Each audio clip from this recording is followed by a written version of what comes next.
Welcome everyone to another episode of the Dare podcast. Thank you to all our followers. Make sure to follow us so far on all our social media pages, our website to find more information about what the podcast is all about. Today we're fortunate enough to have Gevorg Poghosyan, CEO of Re Armenia. Thank you, Gevorg, for joining us today. Thank you very much for having me. And always my co-host Hagop is here today as well too. Gevorg. How's everybody, Jakobjan? Thank you for coming and thank you for accepting our invitation. I think it's going to be an interesting one, Dickran. I agree, and I think we can get started right off the bat. We wanted to take this opportunity to bring Gevorg to explain to us what Re Armenia is about, what are its future goals, and how it's evolved. But I think to simply phrase it, can you tell us just quickly a little bit about yourself for our followers? Gevorg is from Armenia, and he's the CEO of Re Armenia. Just quickly tell us about yourself and what is Re Armenia? Okay, so talking about me, I've been doing business for like 25 years before war in very different fields, like, starting from tourism, advertising agency, like selling sheep to Muslim countries, and I mean a lot of different things. But starting from 2004, I've been involved already in tech sphere. So I've been doing tech businesses. The first technological company I have founded with my friends was eDrum, which is basically the first and the largest e-payment system in Armenia. So later, I was very much involved in development of startup ecosystem in Armenia. So I have started with my friends another startup, which was the crowdfunding formula, TCF. I mean, right now it's biggest marketing agency in the field. I mean, in the world in this case already, marketing agency in the field of crowdfunding. So we're basically helping different innovators to launch their products in worldwide market. From very different countries, by the way, starting from China. I mean, with Silicon Valley, different startups are coming to us, so we will promote their products in worldwide market.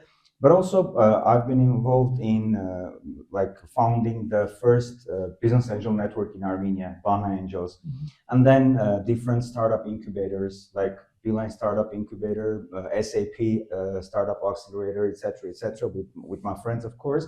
But the thing is that starting from war, 2020, 44-day war, I basically left all my activities and all my businesses. I'm still acting as a shareholder in different organizations, some of our companies, but I'm out of all the operational, management thing, and I have focused already only on Re Armenia, which is the platform, the collaboration platform, which aims at bringing all Armenians together. Let me sorry to interrupt, just so our listeners can better understand. Okay, when we say collaboration, I want you to delve a little bit more into it, just to break it down to them, and also maybe tell them how it works. Sure. And how easy it is, because I've used it on numerous times. We worked together on numerous different projects together with your team. Yeah, and let me just say that I make their life a living hell every time I use a platform, but they're always willing to help. Please, if you can just elaborate a little bit more on how users can elaborate and what it collaborate. Sorry, yeah. And if we can just go through the whole motion. Sure. So just a couple of words about how we have started Re Armenia. I mean, in the very beginning, there was a hypothesis that in 21st century, nowadays, like uniting Armenians is possible using modern technologies. So we were thinking that this is the only way which can bring really all Armenians together in one place to solve same problems, bringing all their resources together. So, and then of course, in the very first year, this hypothesis was proven right, because around 10,000 people came together only in the first year. What is Re Armenia? It is actually a technological platform, rearmenia.com, the website, the platform, where basically every project which is solving Armenia's or Armenians' problem can be presented to find their necessary resources from all around the world, mainly from Armenians. When we're saying resources, we mean like knowledge, experience, network, funds, tangibles, all kind of resources that they need. Actually, on this platform, different people who want to solve the same problem, finding each other, like forming teams, supporting each other, and solving those problems with already joint efforts, let's say like this. So on Re Armenia, you can see very different projects, starting from healthcare, education, community development, culture, science, etc., etc. Actually, you can see, for example, different projects raising funds, starting from, I don't know, they want to buy the football, table football for Bardak Pub from Stepanakert, for example. And you can see the project which is raising money to launch the first Armenian satellite, Hayasat, like using SpaceX services, for example. So very different projects you can see on the platform. And Gil, I just want to make it clear that before this, I was first exposed to it when I was looking for things to donate money to in Armenia. But technically, you guys can correct me if I'm wrong, GoFundMe doesn't work for Armenian organizations, right? Yeah, it doesn't. So Re Armenia became that opportunity for people who were looking to donate and who were looking for a website that made that possible. Re Armenia fit that criteria because that's how I learned more about it, because there's a lot of people that are looking for ways to donate to Armenia, donate to Artsakh, donate to different projects that are doing good things in the homeland, and usually sending money or finding trustworthy initiatives is one of the biggest issues.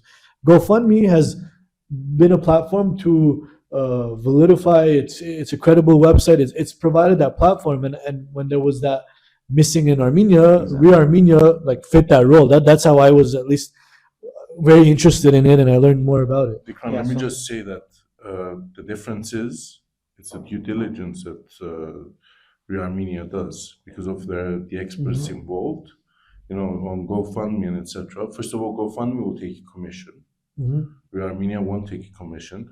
I'm talking from someone who's used it, who's got the experience of using it. On also from Tufenkian's point of view, that we've used it a few times now, and also as Hagop when we were raising funds for Artsakh support body that I was involved in. So the due diligence as well that they do, they'll connect you up with the experts, in-house experts, or the experts that they're part of the team, who they'll help you to kind of go through the process as well and ask the right questions. So it's not about raising funds and you can just use them somewhere else and etc. There's a lot of thought behind it, but I think everything has evolved because the first time that I heard about Re Armenia was in 2020. It was 2021 in Artsakh, when your team was there, you presented the idea and etc. And shortly after, the website came live, and we registered one of our projects. We tried everything, but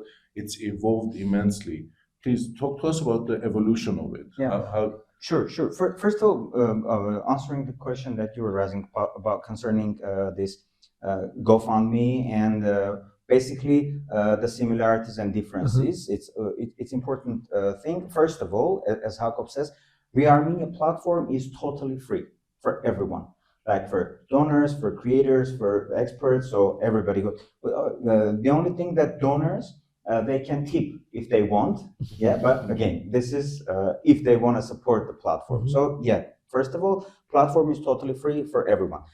The second thing, this is of course like accessible for every Armenian from anywhere in the world, starting from Armenia, which is in a lot of platforms you do not have permission to start a project if you're an Armenian organization or citizen from Armenia. So of course they can use a platform. Also, there is another thing what comes to fundraising. So more than half of all projects, they're raising funds, because there are some projects who are looking for experts for some advice, some support, so different projects are there. So more than half, they're raising funds. And I have to tell you that at the moment, more than $4.5 million have been raised by the projects presented on Re Armenia. More than 180 projects already succeeded on Re Armenia, more than half, as I said, raising funds. But by the way, there is 18,000 members in our community already. I mean, about 14,000 of those members are donors. The rest are experts, service providers, initiators, etc., etc. So these projects basically, the fundraisers, on the same platform, they have all the, tools for fundraising that you can imagine. For example, in case of GoFundMe, there is just one-time charity funding. For example, if you want to have subscribers who will be donating you, like periodically, like once a month, so you don't have that option there. So you're using a Patreon, for example. Or if you want to have, for example, reward-based crowdfunding, so you want to give some reward to your donors, so you're going to use like Kickstarter or Indiegogo, for example, other platforms. So in Re Armenia, we have developed all these tools, and having this one platform as your tool, which is totally free for you, you can use all the different ways of raising funds for your different projects. So this is really, really, very comfortable, free of charge, and easy to use platform. Also, by the way, we have integrated different payment methods like Visa, Master, like Apple Pay, Google Pay, and also we have founded the nonprofit in the United States. So we have this 501c3 status. So whenever you're donating from US to some Armenian company, organization, NGOs or foundations, so you're getting tax deduction with The that. tax receipt, yeah. Yeah, and also we have very good relations with Armenian banks, so they know how important is the mission of Re Armenia, and they gave us like zero commission on charges as well. So if you're using Armenian card, like issued in Armenian bank for donation, you don't even charge for these transaction fees. Even these transaction fees are just 0%. So a lot of good things for people who want to do good things. Yes. Actually, who want to raise funds to solve some problems. And coming back to what Hagop was saying about evolvement or evolution of the platform, I might say. So, every year we had some specific goal. For example, the first year, MVP, the minimum viable product, was our goal. So within 6 months, we developed the platform from the scratch, and we launched in October 2021. So basically, it's already 3.5 years that platform is up and running. And then the second year, our goal was minimum viable community. So we were striving. We were working hard to have this community, which is locating the problem, gathering the team, raising funds, solving the problem, and then putting all these reports on the platform without any intervention of our team, like on their own. So this is viable community which is working, acting on its own. So we had that. We came to the point by the end of 2022 where I might see a lot of different projects on the platform about which I didn't even hear, all this due diligence process and everything they have done. And our team, like for example, me as CEO, I didn't even know about those things. So that was very, it was a great thing for us. And also the third year, our goal was diaspora engagement. So this was diaspora engagement year because in the very beginning, in the first 1 or 1.5 years, maybe 90% plus donors were from Armenia. Oh. Yeah, and we were really concerned because we really wanted to bring all Armenians together, and we focused on bringing diaspora in. So we had different trips in United States and then in Europe. We started advising all our creators to start advertisement campaigns targeting like Armenians around the world, in US, in France, in Russia, etc., etc. Unfortunately, right now we have problems with payments from Russia. We had this MIR, which is Russian card, but then they have blocked that as well, unfortunately. But anyways, because of the sanctions and everything. Yes, because of sanctions and because of them invading Ukraine and all these things. Anyways, so yeah, unfortunately we have those problems. But what I'm trying to say that by the end of 2023, we already have more than 30% from diaspora. And I think you guys participate in a few expos with like Repat Armenia and Yes, Birthright that I yes, think yes, we helped did. it. And it was very exciting like trip, and we also gathered a lot of information and about diaspora, like what is diaspora itself. I also participated in France, in Paris. There was a like a science forum called Armenian Diasporas in Motion. So scientists actually stopped calling diaspora; they're calling diasporas. And they're saying that whenever you call diaspora, you're misleading people, because there is not one single Central hub, one single body, let's say like this, or entity which you can call diaspora. So they call it diasporas, and they had a lot of different very interesting papers about what is the construction of Armenian diaspora. I mean, who we are as a nation. There was even a scientist, Khachik Tololian, who was saying that we're not a nation, we're transnation, meaning that there are like 10 million people. When you're asking who you are, they're saying I'm Armenian, but then you go and dive deeper in their, everyday life, their values, their language and everything. So you see a totally different people from each other, but both of them call themselves Armenian. So that's what they were saying, that all the nations at some point will become like trans nations, but we already are, because of genocide, because of being spread around the world. So these are like hypotheses, or let's say ideas that scientists have, but it was very interesting. What I'm trying to say, that while bringing diaspora in, we were like knowing a lot better our diaspora. So, and this gave us a very deep understanding of who we are in the whole. You know what I'm saying, huh? So coming back to due diligence, and of course, and the last year, 2024, it was our growth year, and we basically evolved and we became ecosystem already. Right now, we're not just a platform, but ReArmenia.com platform, and also we have launched Re Armenia Academy.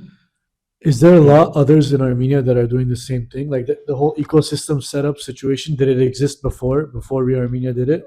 Actually, just one thing about due diligence, and then I will come to this point, because this is very important part.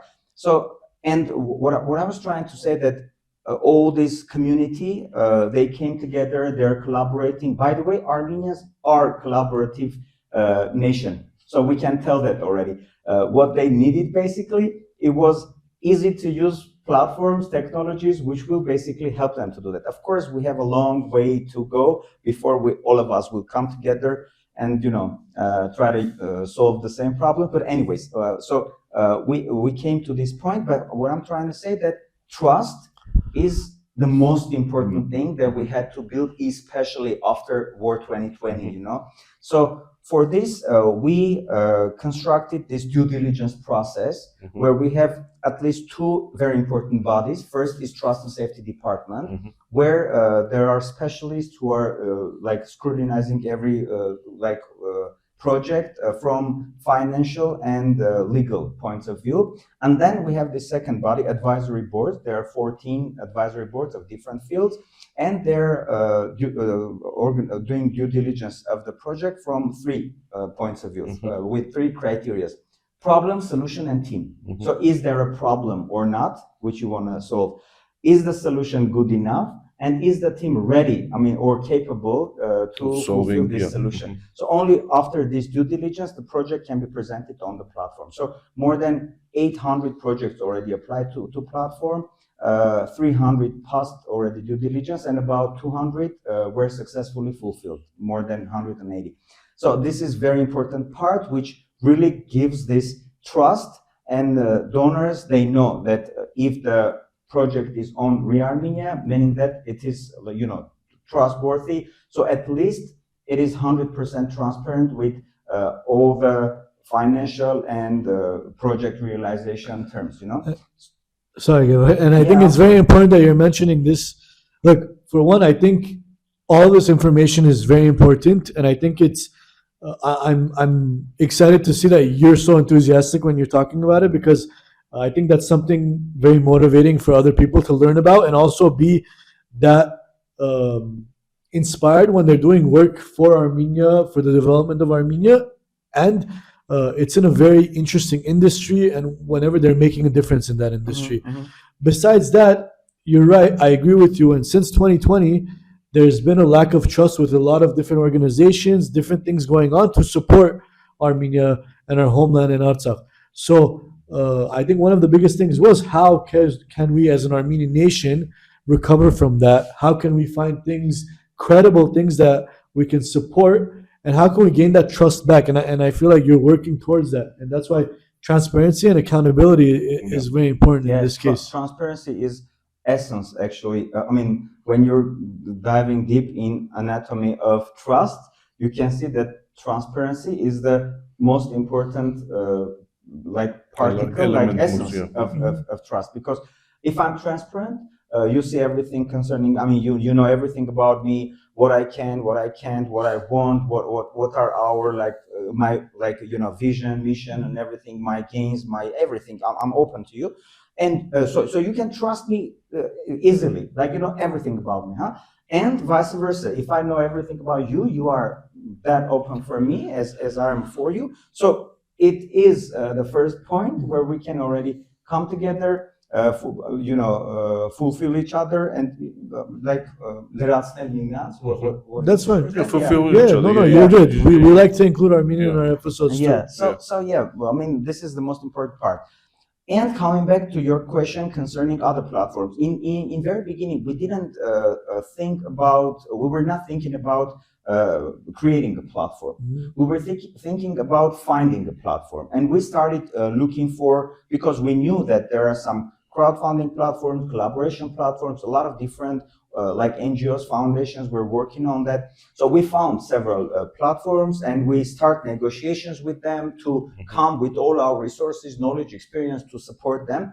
One was really exciting for us, One Armenia. We really loved what they're doing. I mean, the platform was really good.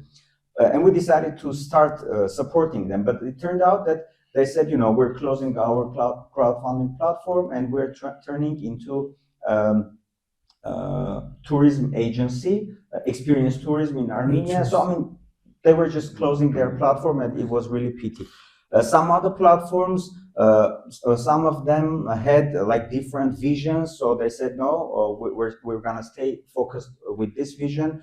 Like, for example, they want to bring all Armenians together and organize this all Armenian assembly so they can vote for different changes in Armenia. So, for example, the others were very slow. Well, several years they've been working on the platform, and they said, no, we don't want to expand now. Yeah, we don't want to expand. We don't. So, anyways, we end up understanding that unfortunately there is no platform which at that very moment is ready to go towards the direction of bringing Armenians together to solve all these different problems that we have. So we decided to start a new platform, which the mission of which will be already to find resources, bring them together, and solve the problems, to serve basically all committed doers, how we call them. So first, we were thinking about finding white label solution, to find something off the shelf, the shelf that you can just put your name on it. We found some. We try to use those platforms, but again, a lot of things were missing in those platforms. So we understood that this is gonna be some semi-solution, which we don't want, because we were about starting the most popular and the biggest platform for all Armenians to solve all their problems. So we don't want it to have these semi-solutions. And again, we end up gathering the team of developers, very talented team, by the way, we have gathered back then until now. I'm very proud of our tech team. Within 6 months, we basically launched the platform from the scratch. And but later, different organizations and platforms also start working towards the same direction. And we're always very happy about that, because anyone who's starting this same kind of project, we're coming to them with the suggestion. First, we're saying, let's merge. Yeah. Second, if they have some other ideas and they don't want to merge, we're saying let's collaborate. So to try to help each other. And then if they don't want to collaborate because of some issues they have, for example, we're saying, okay, let us serve you. We have like information, knowledge, experience. Let us give all these things to you so you can go a lot faster than you were prepared before. Because we consider all these kind of platforms as partners who are trying to solve the same problem. So as many of those will be collaborating together, as faster we will come to the final point, not like, competitors, especially in our case, that we're like, totally free. We're not a business at all. We're a foundation. And the only thing we're doing, we're serving to community doers who want to solve the problems. Yeah, so this is it on that end. Look, Gevorg, I know that you just celebrated an anniversary not long ago. Before we go into, what you guys are releasing or what the next, what were the next steps and, what's coming in the coming year and etc. for Re Armenia, I just want to take you back a little bit. In 2022, as I remember, you were in Artsakh. Yes, I moved to Artsakh. Yeah, I want you to talk about a little bit at your time there, what you were doing there, what was the purpose? Truly saying, starting from 2021, when we launched the platform, on ReArmenia.com, you could see a lot of projects from Artsakh. The same Munk Techno School, Vahuhas, like library, etc., very different projects from Artsakh. And we were very much connected with Artsakhi people, Artsakhi organizations, and we were talking a lot about, keeping Artsakh Armenian.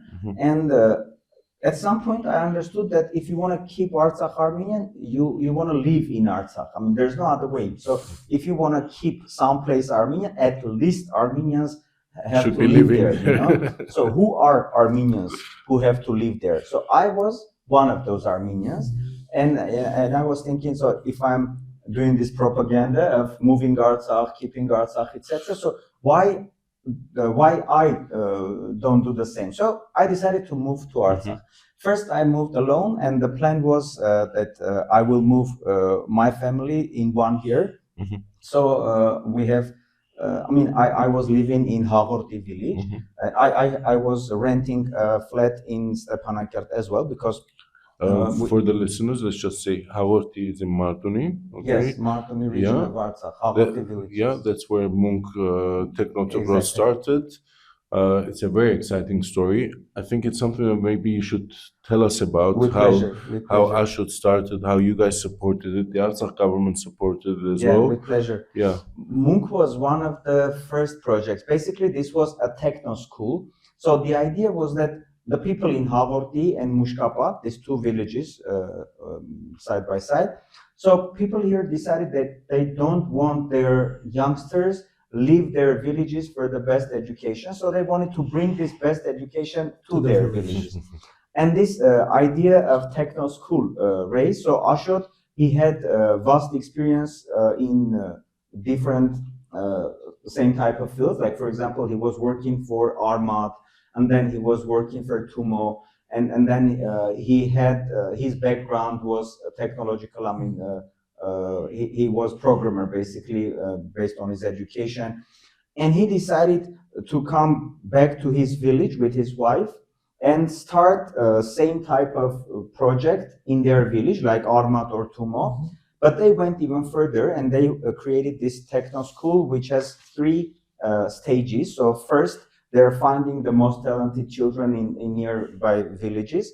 Then they're bringing them and teaching them, like turning them specialists basically in robotics, in computer science and design. And then they're providing all the facilities that they need to start their startups or to start their remote work, for example. So all these things they have decided to start in their village. So they came to Re Armenia with this idea. And I'm going to say that in 2 months, they have raised more than $170,000. Wow. And with this, they have renovated the whole building. They bought all the equipment they needed. Even they bought a car, like a microbus, with which they were gathering like children from Different nearby villages. villages, from 5 villages, bringing to techno school and then bringing them back. And in the same year, like after raising funds, within like 3-4 months, they have finished all this renovation and everything. So the same summer, around 200 children from 5 villages. They have selected 40 of those children, and in the same year, in October, they have started their, classes. And the classes were really in very high quality because through Re Armenia, they not only raised funds, but also they have found partners. For example, I don't know, ACA from Armenia or AVC, Armenian Virtual Colleges of AGBU, Yelvan Zoryan, he support a lot. So actually, they came to the point where like Armenians working in the top companies in Facebook, in Google, they were like providing classes of AI and computer science guidance, through online means to that very village, to Martuni, to Hagorti village. So it was like exciting. So you can see, it was kind of implant, 21st century implant in like 16th, 17th century village. Let me just tell you, okay, Dickran, well, when I visited the village, okay, it was basically, through work, if you like. Mr. Beglarian, together with Mr. Beglarian, back when he was a state minister, a 70-year-old man was presenting me a project on how he wants to do, on what he wants to do. He was converting his front of his house, okay, to some kind of a production that he wanted to do. And it was the children bringing positive change. Yes, yes. It's amazing. It was very impressive. Yeah, well, for me, whenever I speak about like positive change and what you can do by enabling youth, the example of Hagorti comes into all my the mind. Talks in Yuhamech changed basically because of all this ecosystem that they have built. Amazing. And by the way, this $170,000 they have raised from 600 plus donors of very different types. Starting from Artsakh government, they supported like $30,000 or something. Some foundations, Aurora Foundation, I don't know, like some business communities like Montashan's Club, I don't know, Capital Club, startups like Service Titan, CRISP, TCF, and also like old oligarchs like Hakopian's family, for example, etc. And also, children, like people, they've been donating 500 drums, 1,000 drums, soldiers. So you could see, I don't know, I can't even explain, like very different, like diverse levels of support. Very diverse like levels were involved in this support. So we were really proud of that. I mean, this was like the festival for us, like, seeing that, yes, this works. And when I started talking about this hypothesis that we have, and so this hypothesis was proven right because of this kind of projects. Yeah, so and I moved basically to Artsakh, and I moved to that very village. So because internet was good, there's a co-working space in Munk Techno School, and also wonderful people, wonderful pupils. So I mean, I've been spending a lot of time with youngsters of that village, but also I had very different projects connected with different organizations or individuals who were living in Stepanakert. So I was like partially in Stepanakert, partially in Hagorti, but I was looking for a place to build my own house, and we stopped on Tzahkashat Gyur, Nikol Duma's village, Wow. So we have chosen the place already, and I mean, there were some paperwork that we had to do. We did that, and we came already to the point where, like, spring 2023, we have planned to start the building of the houses. Like with 5 friends, we were decided to go together to build those houses. And by the end of 2023, we were planning already to move with all our family. By the way, I came back to Yerevan 2 days before the blockade started. with the plan to go back in 3 days with all my family. And I left my car. It was like small car because my family is big. I have 5 children, you know, my mother, wife, and everything. So I was planning to go back with the big car. Yeah. So I left my small one there, come back, and I never already could to return to Artsakh. So anyways, this is a very sad part of the story because, I mean, the plans were totally different, and we understand that we didn't manage to come together as fast and as officially as we had to be able not to lose, you know, our so we didn't manage basically. But of course, we're still working, and we are a lot more resilient already, a lot more experience we have, and of course, whatever plans we have are not like 1-2 year plans. Yeah. You know, in ReArmenia we're talking about like 150-year plan. I mean, not like dreams. Our dreams are 1,000-2,000 years at least, but we have plans from nowadays up to 150 years, and what we have to do during that. Together, yeah. So But I think now that you long mentioned story. that, Okay, so we can like discuss Hagop's question. Re Armenia Yeah, just right. celebrated its 4th anniversary. What are some of the upcoming? Congratulations. Congratulations! Thank You're you very much. fourth. Congratulations to all of us. We had a very successful event where you were able to. There was a lot of people. There was a lot of good presentations, and I feel like it's worth for you to discuss and present some of these upcoming new changes so that are by the way, coming to thank Re you very Armenia. much for attending and, you know, being the part of this ecosystem, being like members of this community, because I mean, ReArmenia is all about the community. And our mission statement, it says, we empower and unite Armenians to become a caring and collaborative community. You know, and then it says dedicated to transforming Armenia into a just and flourishing nation. So this is our mission. And while thinking about this, how to empower and unite Armenians, we've been doing a lot of different things. And last year, 2024, which we were celebrating, we, as I said, we turned into an ecosystem. So last year we have started Re Armenia Academy, because we understood that like the biggest luck that we have while doing all these projects is knowledge and experience. And so we were thinking how to bring the needed knowledge and experience to this project. So we started this expert community on Re Armenia. So you can basically find any expert from all around the world, mainly diaspora and Armenians, who are ready to support Armenian projects.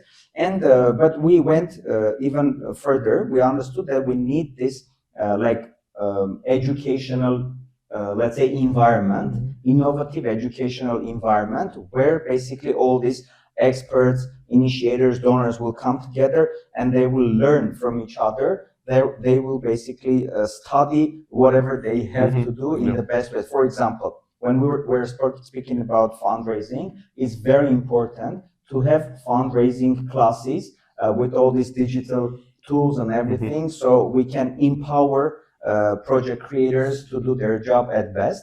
And we have started these classes last year. We had a huge support, not only from Armenians, but also Swiss collaboration office supported us a lot. And then UNDP supported us to found and to develop Re Armenia Academy. So this was, in short, this was the second, let's say, module of our ecosystem. Then the third, we have launched the agency, which is supporting different projects to raise funds, because there are tremendous projects which do not have their fundraising capacities or teams. So this agency is supporting them to raise funds for their projects.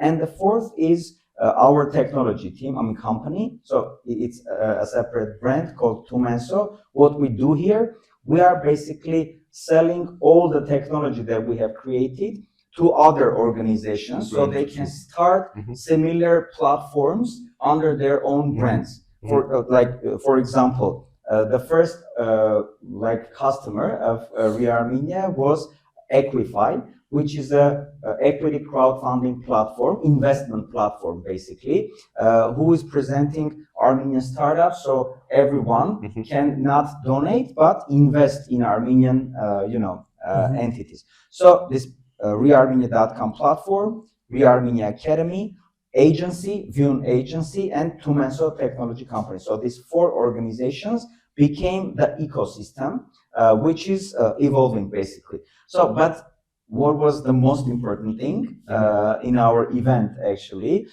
It was our AI classes. So within ReArmenia Academy, we started giving some AI consultancies, some AI streams in different classes to to empower all these organizations and learners with AI. But then we understood that this is most important thing in terms of education that we have to provide to Armenians overall, not only even like project creators, but any Armenian has to be AI enabled, so AI literacy is extremely important.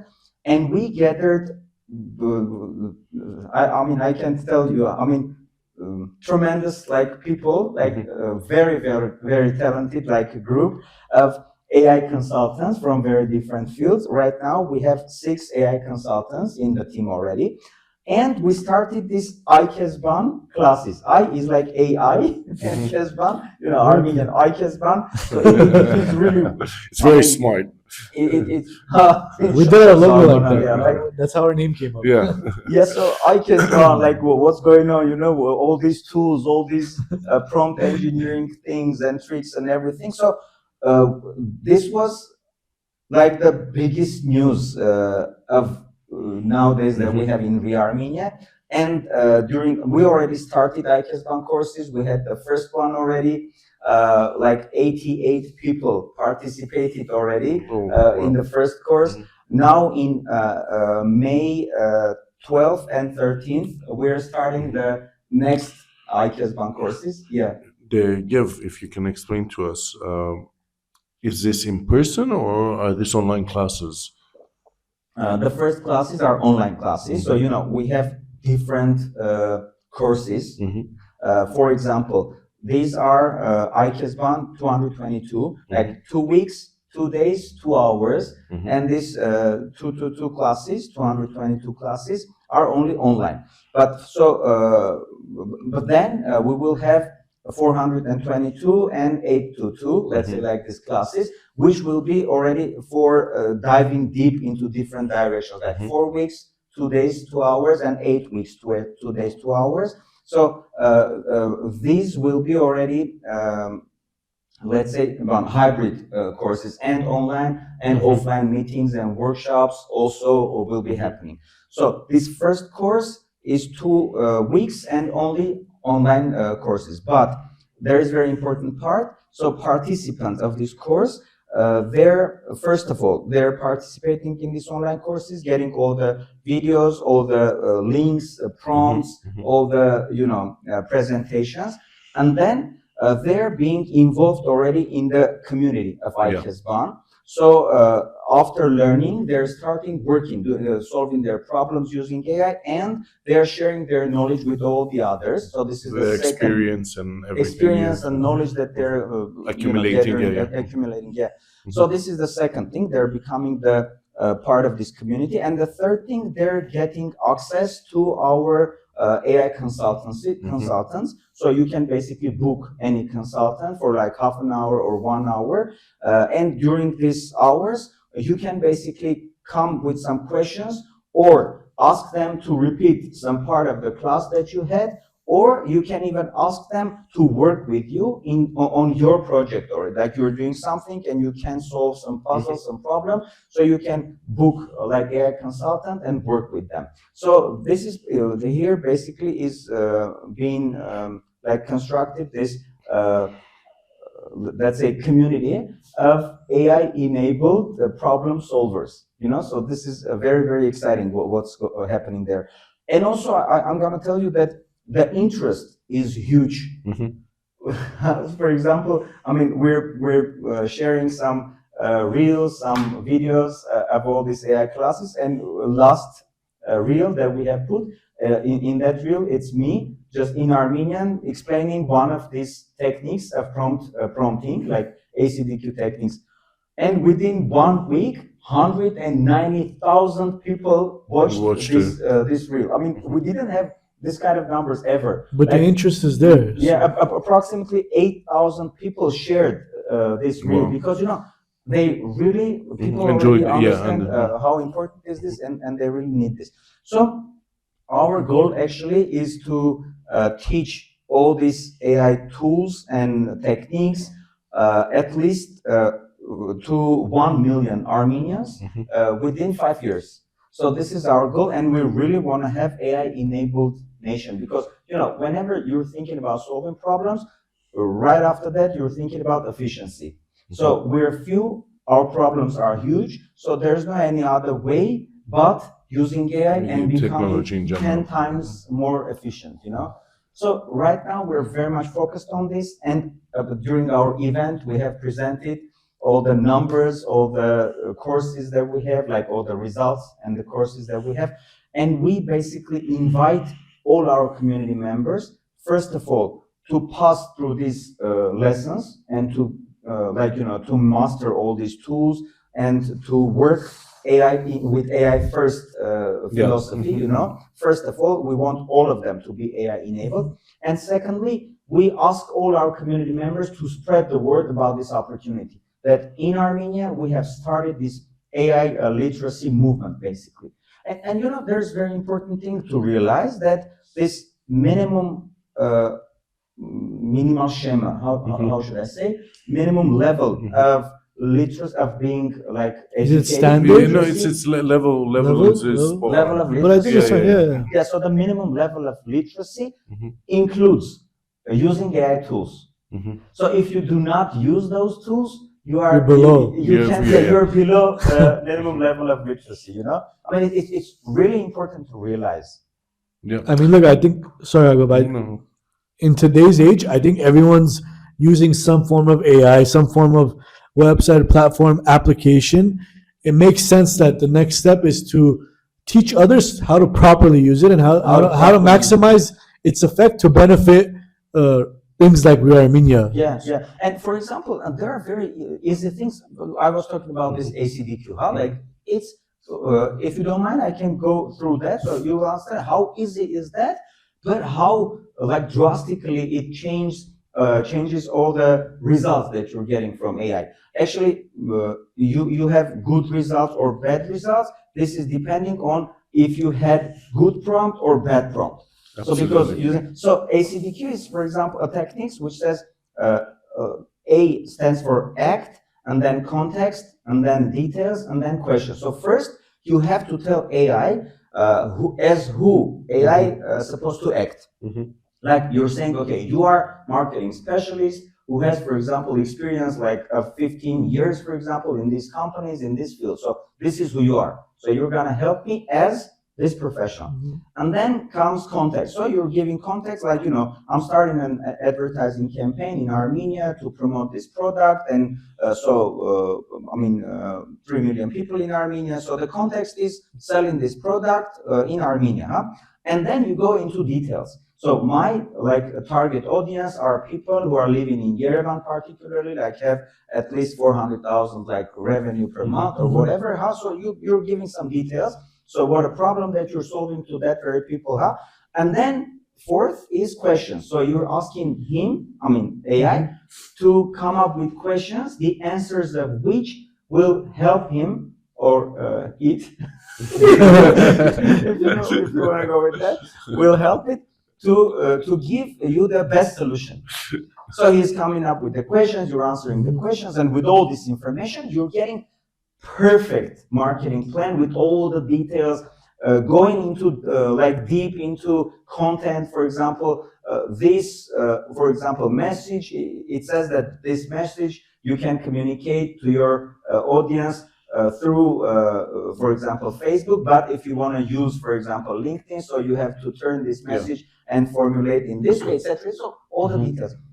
But if you're not doing this, so you're saying, I want to do marketing in Armenia for my, bread. Then I'm, for example, so it doesn't matter. Something for my cookies, marketing. Please design a marketing campaign for my cookies in Yerevan. he will answer you, of course, but like kind of stupid things, and you will not be satisfied, and you will think that, oh, AI is not working, so I better do it myself.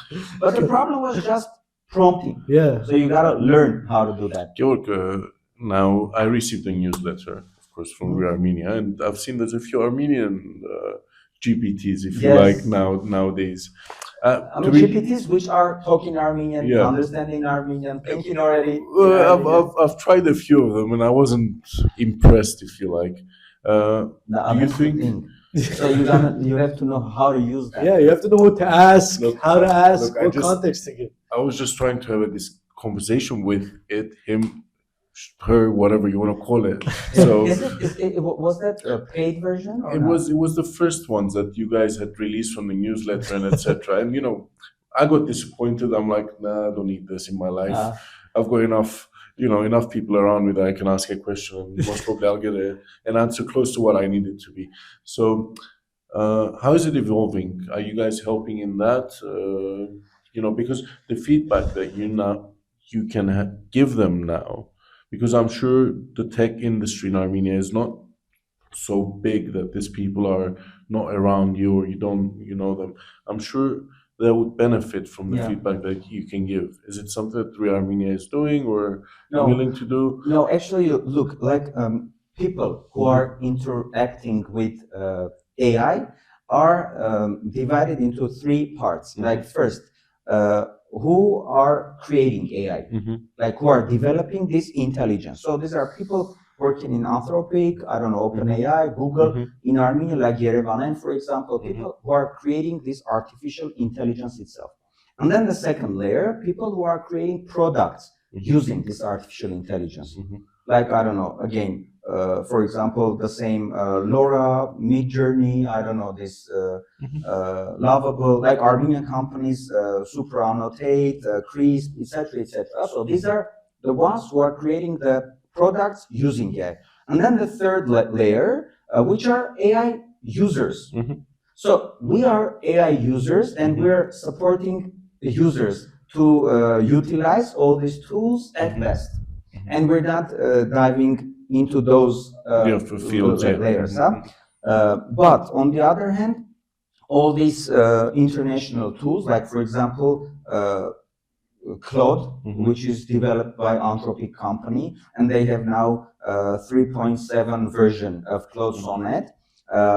They are feeding a lot of Armenian data, and it is doing really good job already. On talking Armenian, translating Armenian, but now a couple of weeks ago, Gemini 2.5 version was launched, and which was a lot better in Armenian. I mean, better even than Claude was. So what they do, they're basically collecting data from all around the world, feeding their models, and as much we use those models, as better these models become. Because whenever you're asking something, getting the question, and then you're ranking the question, so this was good, this was bad, it's learning basically not only based on the data that fed before, also based on the feedback that you're providing it. So again, coming back to your question, we are not involved in AI development or product development. We are users of AI, and we're teaching how to use. And I'm gonna say that everyone will be AI users for sure. Like it's the scale of the innovation, if you want to understand, is the same like electricity, for example. In very beginning, like a couple of laboratories had that, but then like everyone everywhere are using. Or for example, computers or internet. So everyone is using. So the same thing, even bigger, the same kind of innovation, even bigger, is AI. So for sure, everyone will be using AI in very different ways, in very different, like layers. There's just one question: when? And whoever starts using AI earlier, they are going to be more efficient than others, and they will have advantage. You might say, they will have advantage upon others. So we want Armenians to have this advantage. So we want at least 1 million Armenians at most in 5 years to be AI literate. I must Yeah. say. That's amazing, you know. I think what ReArmenia has been doing, you know, like even the evolution, okay, because they've evolved from a collaborative platform now to the academy, now involving AI, teaching, you know, people how to use these tools of today's realities, today's world. So the mission is staying the same, to empower and unite Armenians. So the best way of empowerment Armenians is empowering them with AI, and the most efficient way of uniting them is using all these technologies to create this caring and collaborative community. So we're still in the same mission, basically. I mean, on the same mission. Yeah.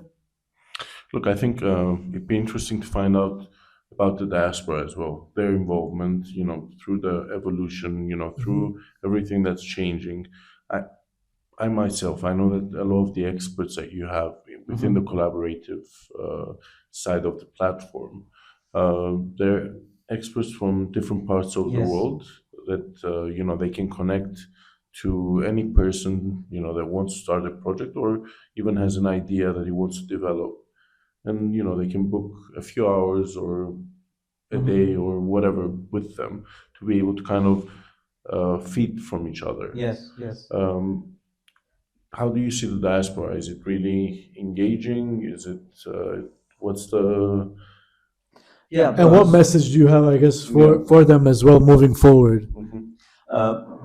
You know, about Hagop's point, it's very important. So, as I said, in ReArmenia, we have created this expert community. So basically, anyone from anywhere in the world, they can register. It will take like a couple of minutes, like 2-3 minutes. So what they do basically, they're providing their name, their profession, the field they're busy. So and they're saying how many hours per week they're ready to support, to spend on supporting Armenian projects who are solving different problems. So actually, this is the easiest way to engage with Armenia. So they're sitting in their comfort zone, actually in their cities, in their homes. They're sharing the knowledge and experience which they already have, and they're sharing this with the projects that they have selected, because as soon as you register, different projects are applying to you. Of course, we have this moderation process, so you will receive only like relevant inquiries. And among those applicants, they're choosing who they want to support. And they're supporting them using their free time, like 1 hour, 2 hours per week. It's really easy, I mean, to engage with Armenia. And there is very important thing that while doing this, you're getting in touch with the real Armenians, not like some relative who's sitting on the couch and asking for money, doing nothing, you know. But no, I mean, this is a person who basically located a problem, think of a solution, gathered a team, and now they need support, and they understand they need like knowledge and experience, and they're coming to you with practical questions. I mean, so you're getting involved in the process and engaged with Armenians who are basically creating Armenia, changing Armenia. And diasporan people, while using these tools and negotiating or collaborating with this kind of people, they are seeing Armenia from very different point of view.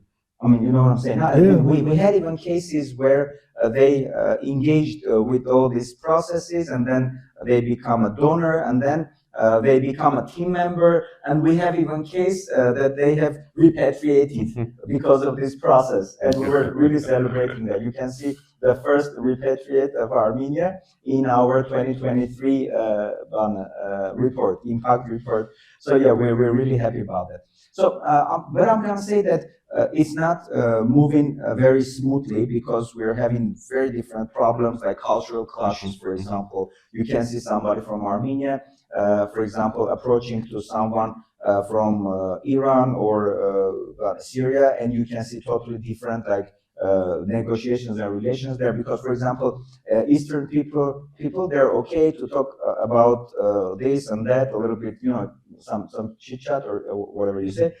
And then coming to business, like where are you from, how many kids you have, how do you live in Syria, are you happy there, not, etc., etc. But for example, the same creator is approaching to somebody from United States and saying, where are your like roots from, or how many children you have, and this guy says, like, I mean, why are you even interested in that? What difference does it make? Yeah, I mean, are you filling out some application about me or something? I mean, what is this? Gevorg, 1 second. When they ask me, like every single cab driver that wants to have a chat will ask me, okay, hi, Yeah. are you from Syria? Are you from Syria? And if I'm in a good mood, I'll be like, no, I'm from the Mediterranean. I'll let you guess. I'll give you 3 choices to guess. Okay, and then if I'm in a like in a mood that just take me home, that's why I'm sitting in your cab. Okay, I'll be like, what difference does it make? Yeah, Where I'm from. Sure. And this like American people, I mean American Armenians. So they're going like, I mean, you have like half an hour. And you have to use get it wisely. most out of me, like out of my experience and everything. So what the hell are you talking about? Like, and this guy here, they're getting very upset. So this is not the way to talk to me, etc., etc. But this guy from America, I mean, is really interested in supporting you. I mean, he was committed to do that, and he wants to spend your time in the highest efficiency level possible. You know what I'm saying? So then we understood that we have these cultural clashes and we have to work with this. So we started using this expert community on our own. We gathered a lot of like feedback, and based on that, we have created this effective collaboration guidelines. So we're like we're really helping Armenian creators from Armenia to figure out how to talk to each like expert, depending on where they are from which field, like if this is a doctor or I don't know, like a software engineer, so it's a totally different type. If this is like a cook or a chef, so you want to get something from them, so this is a different type. So, but it started working. So, of course, the temp, I mean, the part-time rapid, it's not that rapid, I mean, the scaling process as we want it, but it's moving forward. So, but we really believe that with this AI community that we're creating at the moment, we will come to the next level of this collaboration process as well. Because among these 88 people, I don't know the exact number, but at least 30%, I mean 20 or 30% were from abroad. So it was like Armenian course. We were thinking that we were like empowering Armenians in Armenia, but it turned out that from United States, from Germany, from Russia, we had like participants. And yesterday I received another call from my friend in Los Angeles, and they're saying, we have a team here, and like at least 10 people from our team, they want to attend your classes, so to be AI enabled. So it's very like exciting. So this 1 million is really doable. I mean, because of having this larger geography. So anyways, I mean, yes, there are Armenians from all around the world with their experience and knowledge, and they're really willing to support all these problem-solving, initiatives. And as efficient we are with all these AI tools and everything, as faster and bigger, problems we will solve. Look, you just said that the Armenians are emotional people. I don't know. I don't really believe that we're emotional. That we're emotional. We want to know things about each other. We're very interested into each other's lives. That's the best Armenians who are interested. Look, I think we've gone over the hour, so I think it's time, to just... No. I think all the information was very valuable to us as well as our listeners. I think... But we have to cut something, to keep it short? Or no? We'll edit and it'll get to a good time. Don't even worry about that. I think a lot of the information was very valuable, and I feel like important for not only people from Armenia to know, but people abroad to know, because you gave a lot of important information of how people can be involved, how they can contribute, and how they can be participants too, not just donate, but how to learn, how to be part of something, part of the community. So my last question is, what is your final message that you want to give to our listeners through the platform, or around Armenians around the world? I believe it's supposed to be very practical message. So I mean, look, we have to be efficient and we have to be united. So for this, we want every Armenian to pass through these classes and become a part of this community. Like it's ai.rearmenia.com. So we have a landing page here where you can find all the information about AI courses. You can go through courses, you can bring your friends there, and you will become the part of the community of community doers who are really efficient using AI. So ai.rearmenia.com. And make sure to follow Re Armenia on their social media platforms, and their website is rearmenia.com too, where you'll find a lot of different initiatives and projects to support and be part of everything Gevorg spoke about today.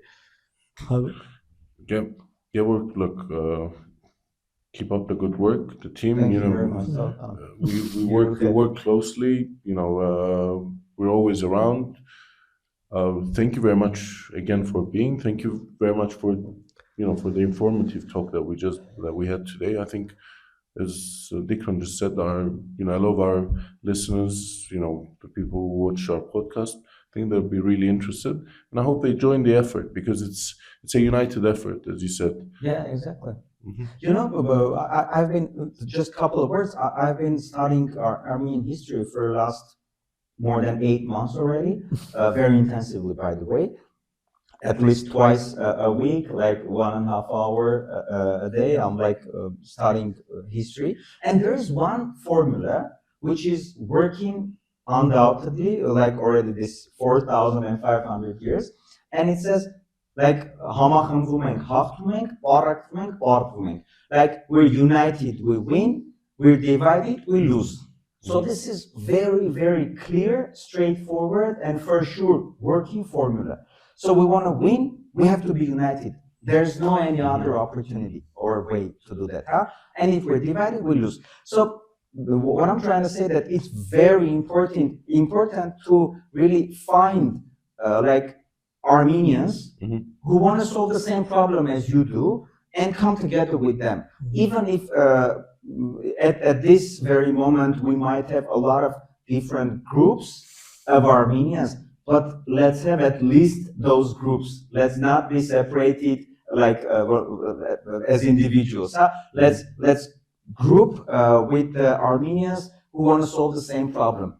And right after that, we will have already this synergy of those groups, and step by step we will come to this unity, which will solve basically all the problems that we have as a nation. So yeah, we have to be united. Yep. And let's do that. I think, Dickran, we forgot to say, look, guys, we like to support other causes, and we've decided that this was the perfect opportunity. There's a fundraiser going on Re Armenia for Podcut, 2 girls from Artsakh. They're doing amazing work. Yes. And although we're doing a podcast ourselves and etc., but as you said, unite. We need to collaborate. We need to be able to help each other.